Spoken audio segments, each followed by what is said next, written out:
Welcome to the Shadow of History channel. Be sure to subscribe so that you don't miss out more videos like this one.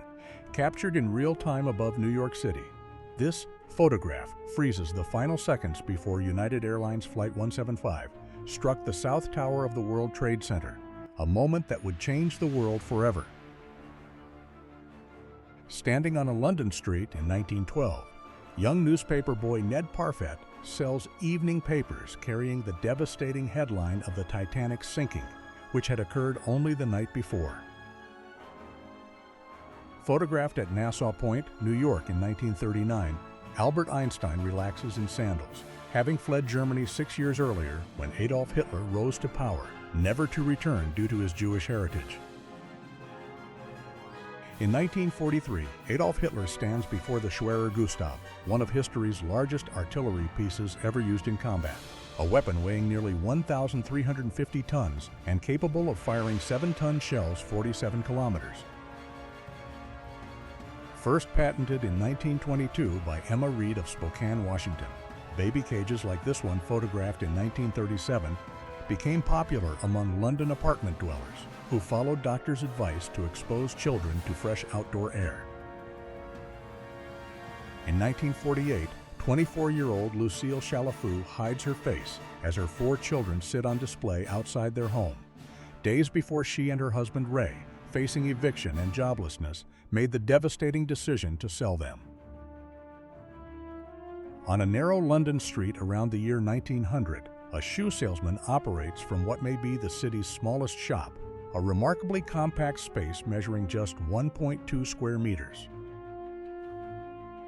Staged as a promotional campaign for Rockefeller Center in 1932, 11 construction workers casually eat lunch and smoke on a thin beam 840 feet above Manhattan, on the 69th floor of what is now the GE building. Filmed at a recording session in 1927, this lion became one of 7 different animals used over the years for the iconic MGM logo,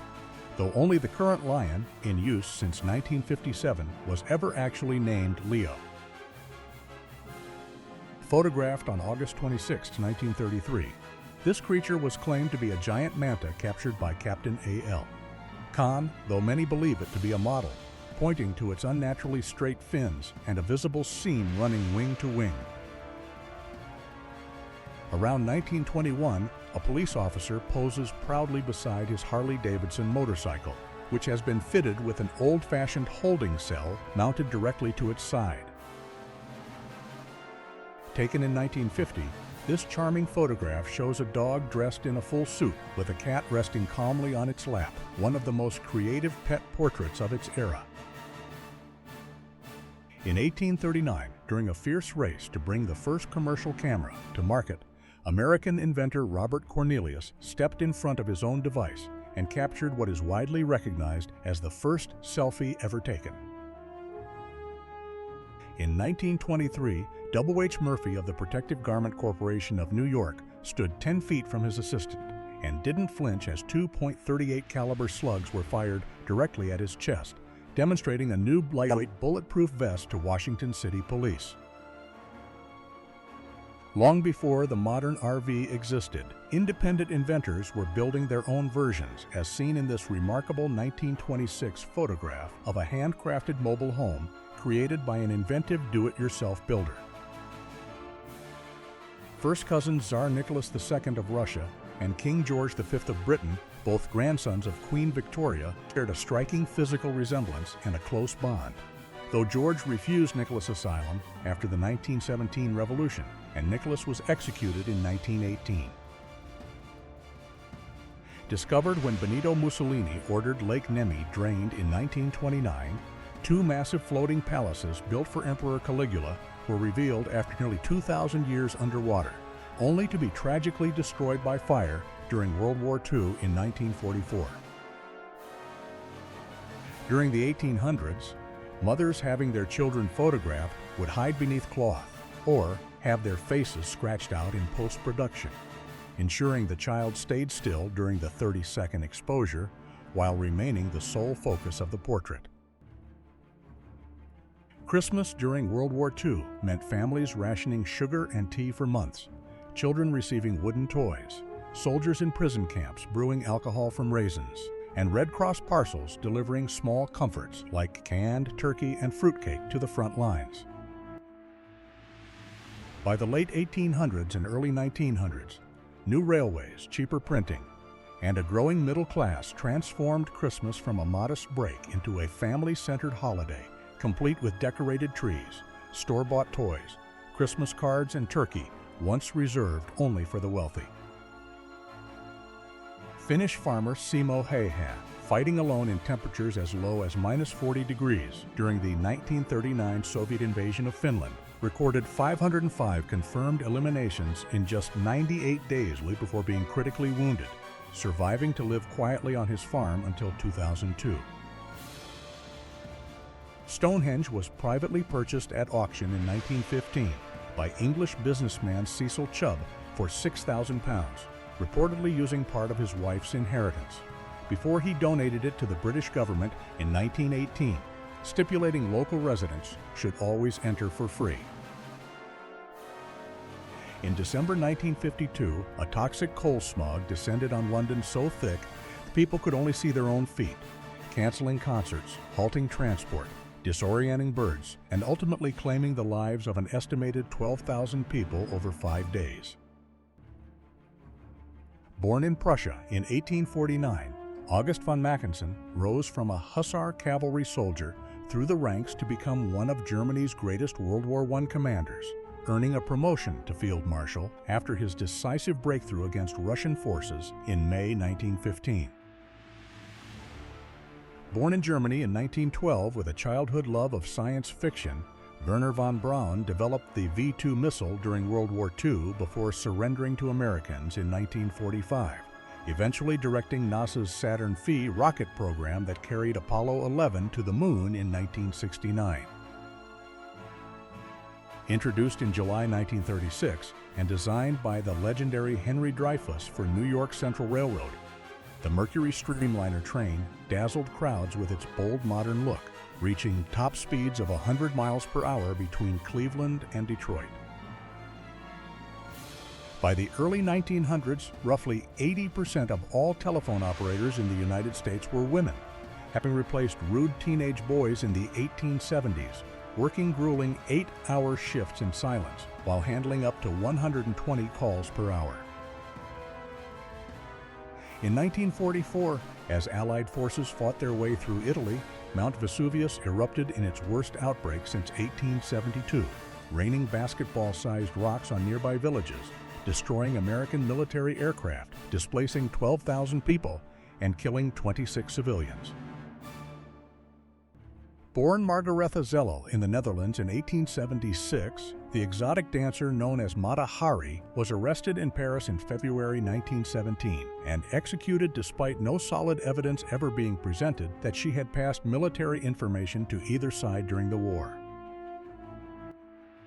Hosted for the first time by a communist nation in 1980, the Moscow Olympics became one of history's most controversial games, with 67 countries boycotting over the Soviet invasion of Afghanistan and the KGB secretly rigging drug tests to ensure no athlete was disqualified. Known only to a small circle of insiders for 40 years, the Ghost Army of World War II used just 1,105 men, inflatable tanks, fake radio signals, and pre-recorded sounds to convince the Germans that a massive 30,000-strong force was preparing to invade at Pas-de-Calais. Discovered by a Chinese farmer digging a well in 1974, the terracotta warriors of Shaanxi guard the vast underground burial empire of Emperor Qin Shi Huang, where an estimated 8,000 unique clay soldiers still await excavation across a site spanning 56 square kilometers. Life in a World War I trench meant waking at 5 in the morning in flooded, rat-infested dugouts, eating stale biscuits and canned beef, then enduring long hours of boredom broken without warning by sniper fire or the sudden terror of shell fire. By early 1923, Vladimir Lenin had suffered 3 devastating strokes and lost the ability to speak entirely, dying at just 53 in January 1924, after which Joseph Stalin, the very man Lenin had warned was too brutal to lead, took his place. Thousands of years before modern waterproof fabrics existed, indigenous Arctic communities crafted garments from seal and whale intestines that could repel rain while letting sweat escape, producing clothing so lightweight that some finished parkas weighed as little as 85 grams. Starting in Germany in the early 1900s during the tuberculosis crisis, open-air schools moved children into wooded outdoor settings year-round, even through winter, with blankets and heated soapstones. And the results were striking as students gained weight and tuberculosis cases fell. Practiced by the Maori people of New Zealand for around 700 years, tā moko facial tattoos were carved into the skin using bone chisels and mallets in a process that could take up to a year, encoding a person's ancestry, social rank, and spiritual power in every spiral. Over 10 days in April 1975, as Saigon fell to North Vietnamese forces, Operation Babylift airlifted roughly 3,000 South Vietnamese children to adoptive homes abroad, though the very first plane crashed on takeoff, killing 128 people, and many of the children later turned out not to be orphans at all. In 1937, Cadillac captured the aspirations of a generation through a striking advertisement that reflected both the elegance and ambition of American automobile culture at its mid-century peak. Photographed by Jack Delano in July 1940, a group of migrant workers made the long journey from North Carolina to New Jersey, heading north in search of seasonal work digging potatoes. On the morning of September 11, 2001, Ladder 1-8's fire truck crossed the Brooklyn Bridge toward the World Trade Center, carrying a crew whose courage would cost every single one of them their lives. Behind the scenes of the first Godzilla film in 1954, fascinating photographs captured the extraordinary craft and ingenuity that brought one of cinema's most iconic monsters to life for the very first time. In 1965, football legends Pelé and Soviet goalkeeper Lev Yashin shared the pitch, a meeting of two icons, at a time when Yashin was already regarded by many as the greatest goalkeeper the sport had ever seen. During World War II in 1943, a young Princess Elizabeth rolled up her sleeves and trained as a mechanic, serving her country in uniform long before she would ever wear the crown of Queen Elizabeth II. Photographed at the Smithsonian Institution building in 1888, the Copeland steam-propelled tricycle stood as a remarkable early testament to humanity's restless drive to harness mechanical power for personal transportation. In the 1930s, makeup legend Max Factor unveiled the Beauty Micrometer, an ingenious and unsettling device designed to measure what it called facial flaws with the cold precision of industrial engineering. Amid the chaos and jungle heat of Vietnam in 1968, one American soldier carried a piece of home with him, photographs of his girlfriend pinned carefully to the outside of his helmet. At the 1907 Liverpool Motor Show, enthusiastic motorcar fans arrived in elaborate fancy dress, celebrating the still young age of the automobile with a spirit of pageantry and unbridled public excitement. French singer Françoise Hardy posed atop a Honda motorcycle in 1969, effortlessly combining the cool, rebellious energy of the era with the graceful style that had made her a beloved cultural icon. A Coca-Cola delivery truck rolled across the Pont de l'Archeveque near the magnificent Notre Dame Cathedral in Paris, a quiet collision of American commerce and centuries of French architectural grandeur. On July 1, 1969, an undercover police officer worked a shift on the streets of Brooklyn, New York, a hidden presence blending into the rhythms of a city always alive with tension and change. During World War I in 1917, a dreadnought battleship was painted in a striking pattern known as dazzle camouflage, a bold and disorienting design scheme used extensively across naval fleets to confuse enemy vessels. In 1988, President Bush and President Reagan met with Soviet leader Mikhail Gorbachev on Governor's Island, with the twin towers of the World Trade Center standing tall and intact in the background behind them. In the aftermath of the Fierce Pacific Campaign, a graveyard of abandoned jeeps stretched across Okinawa in 1945, a haunting symbol of the immense material cost that modern warfare had exacted on both sides. During the 1970s, NASA scientists and artists dared to imagine the space colonies of the future, producing visionary concept images that offered humanity a bold and optimistic blueprint for life beyond planet Earth. Painted in the mid-2nd century AD, a strikingly Lifumi portrait from Roman Egypt preserves the face of a young man across nearly 2,000 years with quiet and arresting intimacy. Dating from the 2nd century BC, a set of Greek armbands discovered in Syria in the 1950s inside a jar alongside more jewelry and coins now rests in permanent display at the Art Institute of Chicago. On November 10, 1989, the day after the Berlin Wall fell, West Germans reached across the divide to offer food and drink to East German border guards, a simple human gesture in an extraordinary historic moment. Inside a repair shop in 1919, a Studebaker motor car sat waiting for attention, a quiet scene that captured the early days of American automobile ownership when mechanical skill was an essential everyday necessity. Coney Island in 1948 still held the fading glow of what had once been the most dazzling spectacle in the world, a wonderland of light and imagination that had heralded an emerging nation's extraordinary promise.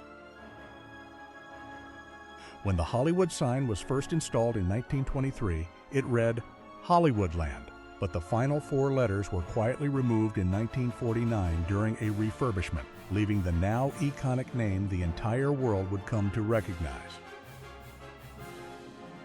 In 1913, a zebra pulled a carriage through the streets of Brixton, London, part of a long and largely unsuccessful chapter of history, when people earnestly attempted to domesticate and harness zebras as working animals. Captured in the 1860s, this formal portrait of a bride and groom offers a rare and intimate window into the private world of a couple on their wedding day, during one of history's most turbulent centuries. Standing above 7 feet 6 inches tall and weighing just 228 pounds, Ralph Madsen, known as the tallest Texan cowboy, cut an unforgettable figure whose remarkable physical stature made him a legend in his own lifetime. In 1960, a young John F. Kennedy took his presidential campaign directly to the doorsteps of West Virginia, knocking door to door in a grassroots effort that would help carry him all the way to the White House. In 1978, General Electric unveiled the widescreen 1000 performance television, a living room behemoth that arrived bundled with a VCR and offered American households a dazzling, if unwieldy, glimpse of home entertainment's future. The streets of New York City in the early 1900s hummed with the noise and energy of a rapidly growing metropolis, captured in this scene that documents everyday life at the dawn of the modern American century. In 1899, photographer Eugène Atget turned his lens on the labor of street paving in Paris, preserving for history the quiet, backbreaking work that kept the great French capital moving into a new century. Photographed in the 1910s, Sami people from Norway appeared in portraits that preserved their traditional way of life in the far north, a culture shaped by reindeer herding, open tundra, and centuries of Arctic resilience. In a California factory during the 1940s, female workers at Douglas Aircraft Company crawled inside the fuselage of a B-17 bomber, installing components in tight spaces that only their smaller frames could reach during wartime production. The deadly 1964 Good Friday earthquake left downtown Anchorage, Alaska in ruins, producing shocking images of a city torn apart by one of the most powerful seismic events ever recorded on North American soil. In the heart of Central Park, New York, a Hooverville shantytown stood in stark contrast to the manicured surroundings in 1933, a painful symbol of the Great Depression's crushing weight on ordinary American lives. In 1912, an immigrant from the Ottoman Empire arrived on American shores, carrying nothing but hope, one among millions who crossed the Atlantic seeking a new life in a country that promised a fresh beginning.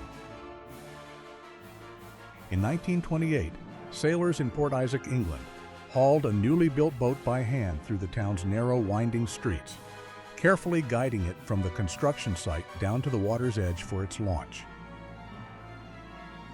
On the streets of Russia in 1992, vendors sold colorful Western goods, chewing gum, canned drinks, bananas, and chocolates, items that had been entirely absent during the Soviet era and now felt like objects from another world.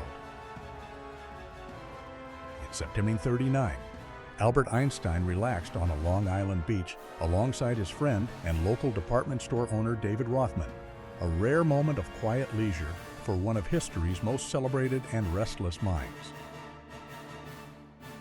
Philadelphia photographer John Frank Keith documented working-class residents standing on sidewalks, sitting on stoops,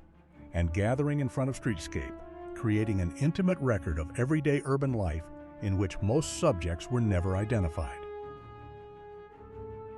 In 1957, actress Vicki Dugan turned heads and raised eyebrows in a dress that shocked contemporary audiences, a bold-fashioned statement that challenged the conservative norms of post-war American society with striking effect. In 1911, a 4-year-old girl named Mary was photographed shucking oysters in Dunbar, Louisiana, already producing 2 pots a day, in conditions that exposed the widespread and deeply troubling reality of child labor in America. On April 14, 1912, the last full-day RMS Titanic sailed. The second-class dining menu offered passengers a meal that none of them could have known would be among the final ones they would ever eat. Photographed by Harry Burton in 1925, King Tutankhamun's golden mask was shown still adorned with a garland of cornflowers and olive leaves, placed there during his funeral in ancient Egypt and preserved for over 3,000 years. Rising slowly above Lower Manhattan in 1970, the World Trade Center was still under construction, its twin towers climbing skyward as workers raced to complete what would become the most iconic skyline in the modern world. In the 1870s, a worker posed proudly for an occupational portrait, holding a hammer and wrench, tools that represented both his livelihood and his identity during an era when skilled manual labor shaped an industrializing nation. Standing on an American street in 1957, a worm vending machine offered a decidedly practical product, reflecting the era's enthusiasm for novel coin-operated machines that promised to automate even the most unexpected everyday transactions. When Soviet forces invaded Afghanistan in the 1980s, some gas stations in Toronto refused to fuel Soviet-made Lada vehicles, a small but pointed act of political protest that played out quietly at the pump. By 1913, the Panama Canal was nearing completion, and photographs captured the extraordinary scale of a construction project that would permanently reshape global trade routes and stand as one of engineering history's greatest achievements. Titanic survivors clung to lifeboats in the North Atlantic in 1912, adrift in freezing waters after the ship sank, their exhausted faces capturing a moment of fragile survival against almost unimaginable loss around them.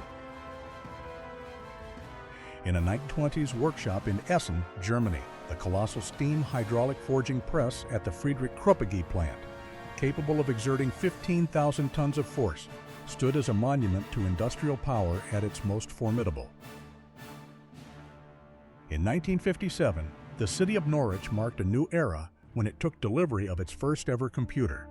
a moment that few at the time could have imagined would eventually transform every aspect of modern civic life. In 1990, engineer Georgy Reichman descended 130 feet underground to the epicenter of the Chernobyl explosion, measuring radiation levels at the very heart of the disaster in a photograph taken by Igor Kostin that captured extraordinary human courage. Photographed in 1942, a Pennsylvania coal miner's portrait bore the unmistakable marks of his dangerous trade, a quiet testament to the thousands of men who descended daily into the earth to fuel and industrializing America. Published by American Machinist magazine in 1917, an anti-metric poster depicted Uncle Sam in outrage over proposed conversion to the metric system, reflecting deep-seated American resistance to abandoning familiar units of measurement. On July 16, 1969, Kmart employees in North Carolina gathered around a television set to watch the launch of Apollo 11, sharing in the collective awe of a nation on the day its astronauts left for the moon. Between 1945 and 1959, photographer Genevieve Naylor captured post-war fashion in stunning color images, preserving the vibrant optimism of an era when American style was redefining itself after years of wartime austerity and sacrifice. Somewhere on the Italian front between 1914 and 1918, a lone soldier paused to take in the breathtaking beauty of the Alps, a moment of quiet wonder suspended between the mountains above and the war below. Photographed in 1913 and later colorized, Archduke Franz Ferdinand of Austria-Este stood for a portrait just 1 year before his assassination in Sarajevo would trigger a chain of events that plunged the entire world into war. Along the Columbia River at the Washington-Oregon border, daring riders launched themselves down the Broughton lumber flume at Hood River Junction, using the very channel built to carry timber as a thrilling high-speed waterway ride. By moonlight in 1890, the Grand Canal of Venice shimmered with a timeless beauty, captured in an early photograph that preserved the ancient city's extraordinary atmosphere, long before the age of modern tourism transformed it forever. A logging camp along the Albion River Railroad in Mendocino County, California, photographed possibly in the 1910s, stood deep in the forest, a rugged outpost where men carved a living from the dense redwood wilderness. In July 1939, photographer Dorothea Lange captured a simple summer moment at a millworker's house in Person County, North Carolina, children sharing a watermelon in the heat during one of the Great Depression's final and most difficult years. Around 1914, a young girl charged a Baker electric car while a woman stood beside a wall-mounted electrical box in the background, offering an early glimpse of a world quietly experimenting with electric-powered personal transportation. A truck driver operated a uniquely shaped petrol pump on a London street around 1930, a curious roadside fixture from an era when the design of everyday objects still reflected individual craftsmanship over mass standardization. In Denver, Colorado in the 1970s, a car teetered dangerously at the top of a Paternoster parking elevator after a bolt snapped, turning an ordinary parking maneuver into a precarious scene that captured the city's startled attention. In 1921, Henry Ford, Thomas Edison, President Warren G. Harding, and Harvey Firestone camped together along Licking Creek in Pennsylvania, four of the most powerful men in America sharing a rare and informal moment outdoors. On November 12, 1939, Admiral Byrd's snow cruiser, a massive experimental vehicle built for Antarctic exploration, rolled through Framingham, Massachusetts, drawing crowds of onlookers who had never seen anything quite like it before. In 1937, on the Signal Hill oil field in Long Beach, California, a dense forest of oil derricks crowded the landscape, a striking visual record of the petroleum boom that was fueling both the American economy and its automobiles. Standing outside the Neanderthal Museum in Mettmann, Germany, a life-size model of a Neanderthal man, dressed in contemporary clothing, invites visitors to consider how closely related we are to our ancient ancestors, collapsing hundreds of thousands of years of evolutionary distance into a single, quietly unsettling glance. In 1946, 6-year-old Austrian orphan Werfel received a new pair of shoes at the Am Himmel Orphanage in Vienna, a gift donated by the Junior Red Cross in America and photographed for Life magazine, a small act of cross-continental kindness in a continent still rebuilding itself from the ruins of the Second World War. On February 22, 1954, Marilyn Monroe performed for American soldiers during the first show of a 4-day tour of Korea, bringing a moment of warmth and spectacle to an audience of men serving far from home in the aftermath of a war that had ended only months before. Between 1942 and 1945, the V-mail program photographed soldiers' handwritten letters onto microfilm and shipped them across the ocean to be printed and delivered, shrinking the physical bulk of wartime correspondence to a fraction of its size and keeping millions of personal connections alive across the distance of a global war. In Los Angeles in 1927, a group of female motorcycle officers posed proudly on their machines, women who had claimed a role in law enforcement that most of their era would have considered impossible, riding through a decade of extraordinary social change on their own terms and at their own speed. On Easter Sunday in 1956, New York City dressed itself in its finest and took to the streets, a tradition of spring celebration that transformed Fifth Avenue into a living display of American post-war confidence, color, and the simple and enduring human pleasure of marking a season's change together in public.